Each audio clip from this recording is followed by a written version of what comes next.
आळंदीत आजपासून संतश्रेष्ठ ज्ञानेश्वर महाराजांचा 750वा जन्मोत्सव सुरू होतोय। मात्र असं असतानाही इंद्रायणी नदीतील प्रदूषण जैसे थे आहे।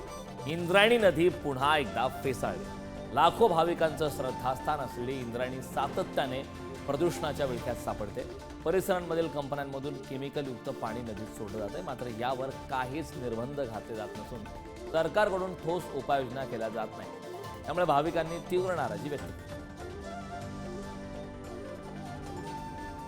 इंद्रायणी नदीची परिस्थिती आपल्याला जैसे तैसे दिसून येते।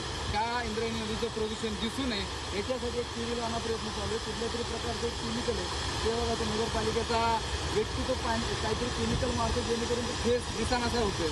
माझी विनंती राहील की फक्त याची लाली पावडर करून प्रशासन असेल किंवा आमची वारकऱ्यांची किंवा स्थानिक नागरिकांची दिशाभूल करण्यापेक्षा आपण कुठेतरी याच्यावर ठोस पावले उचलली पाहिजे।